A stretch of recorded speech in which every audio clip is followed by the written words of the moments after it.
Hi, from the beautiful Sunshine Coast of Australia. My name is Jennifer Clouston and I am a stitcher, embroiderer and tutor of all things embroidery. I am stitching outside, so you might be able to hear some birds flittering around and tweeting. I first of all would like to thank so many of you who follow me on social media and leave me such lovely comments. Thank you. I so enjoy hearing from you. Quite a few of you have requested that I do some videos, and I have tried, and it is so hard to do. But I'm a novice at this, so my philosophy in all things that I do, whether it's embroidery or anything else, is use what you have. Start where you are and use what you have. And so that's what I'm doing. I've got my mobile phone, I've got some embroidery, and I've got some threads, and I'm going to see where this goes. Every single day I start my sort of stitching day with 15 minutes of freeform embroidery. I call it a stream of consciousness, and I sort of just sit down and I stitch. And I normally sew with my orts, my jar of orts, and as many of you know me, I love my orts, and an ort is just a bit of leftover thread. And then I also have a jar of silk ribbon, a jar of orts. So there you go. This project that I'm working on now was initially going to be an initial. You can actually see the J there. And then I sort of put it away for a while, and here I am. I'm just going to work on this until the whole thing is covered as part of my daily stitching. I don't work from a pattern, and I don't pre-design anything. I always just love to see where my embroidery takes me. I am not goal driven, end game driven. I'm process driven, so I don't really care what my project looks like at the end of the day.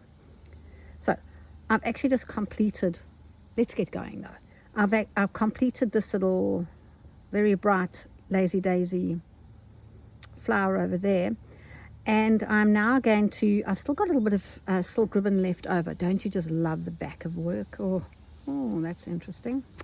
Anyway, now I so enjoy creating movement. Now I don't normally mark my work, but for this video I'm going to. So I'm going to just get a lovely something happening there,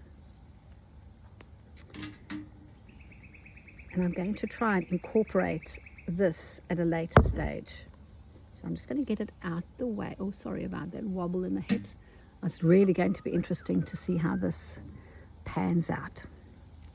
I'm going to grab some of my orts. That's pretty good. Oh, it's a long one too.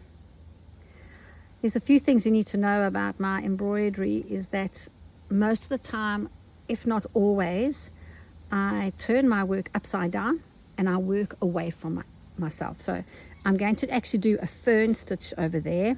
Now fern stitch is one of my absolute favorite stitches because it I really need to stop saying it's very annoying. It holds a curve really well, and I can change it into absolutely anything. You see, that's a fern stitch over there as well. But there's a fern stitch, and once again I'm going to turn upside down. I also need to make a disclaimer here, is that I use body parts quite a lot in my description of how I embroider, and sometimes I can get a little bit rude and raunchy, and if that's not for you, I'm sorry, but I like to describe my stitches in that way so my students remember how to do them.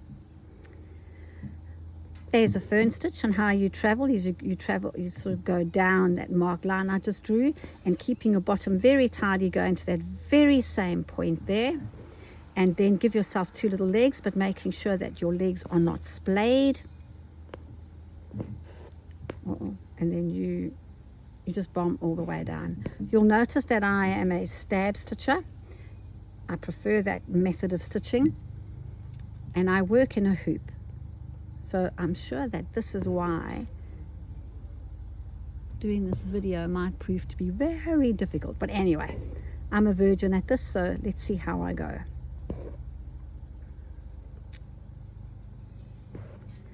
I live on the east coast of Australia, where the weather is absolutely glorious all the time, even in winter, and I get to enjoy swimming in the sea throughout the whole year. Today was one of those days. Now also you'll notice that my stitching is quite big, and the reason being is that I enjoy adding on to my stitches, so I don't sort of just do a fern stitch that I'm doing now. I will always just add on and on as much as I possibly can. There's a helicopter going above me. We do have 4 crows that come in to our garden quite often, and they drive my husband to distraction, although I find them quite funny. And they come and they squawk and caw and cause quite a ruckus. He's not a fan. I don't mind. You can see my stitches are nice and long, and I'm not stressing too much that they are even, but I am keeping my legs close together and not splaying them, so that it's a nice elegant stitch rather than taking up some space.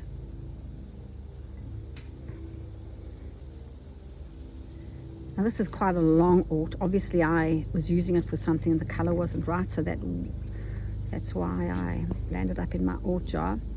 And for this video, I'm not going to do my next branch. I'm just going to complete this one for you, and I'll show you how I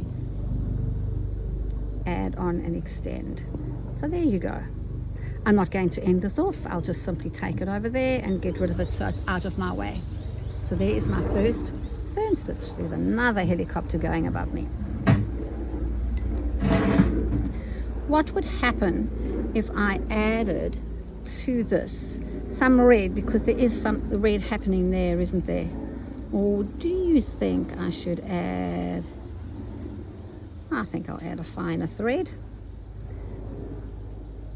I needle my thread as opposed to threading my needle.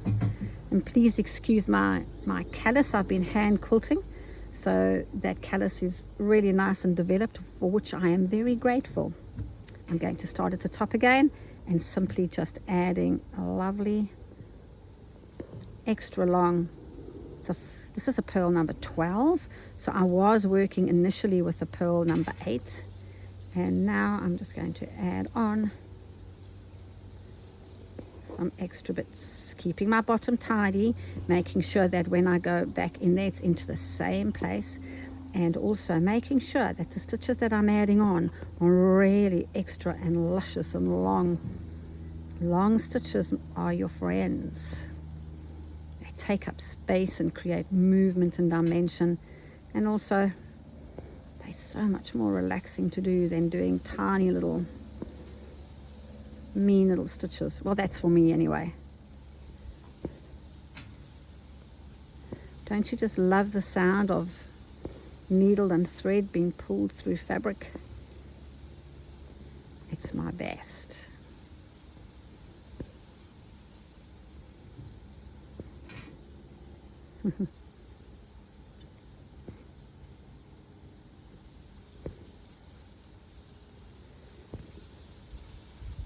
You know what, I need to address needles, because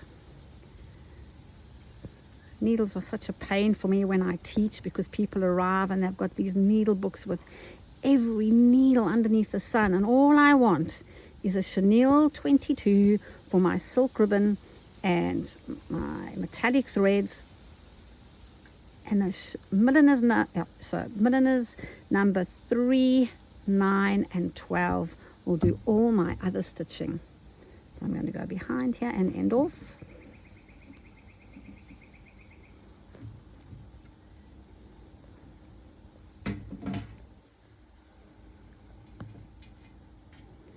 Alright, so let's talk about this now, because I had that little bit of extra silk ribbon, do you remember?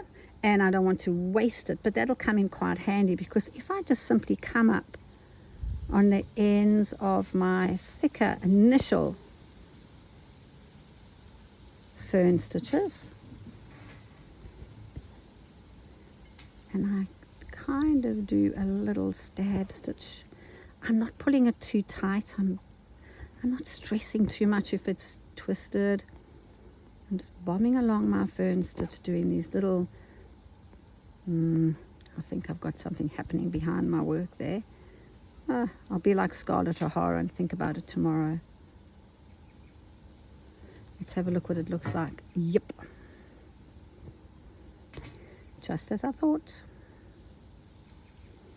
If you pull them too tight, just come back and give them a bit of a wriggle. They'll sort themselves out. I'm not really worried if they are not the same length. Turn my work over. See that? I went through my ribbon there, which isn't great. But anyway, life's not perfect, is it? Now, I have run out of that red ribbon there. However, I've still got a little bit more to go. And Sue Spargo sells the most divine thread, if I can find it. It's kind of got a little metallic fleck in it. Here it is here. It's so good. So it's an equivalent to a pearl number 8. She does fray a little bit, this thread. But no worries, just use a nice big fat chenille needle and it'll glide through your fabric quite easily. And what I'm going to do is I'm just going to change my thread and do a little stab stitch in this color red. Doesn't really matter if it's not the same because, you know, I'm not process driven. I'm enjoying myself. I hope this is videoed. I hope I pressed record on here. Goodness gracious. I am originally from South Africa as well, so sometimes I say words that kind of sound like as though they swear words, but they're not. I'm just talking in Afrikaans, and Afrikaans itself is a very, very expressive language, and it sounds so good when you just say certain words in Afrikaans. There you go. How's that looking, peeps? And before you know it, I might have to take my jewelry off next time when I work on this outside table. There you go.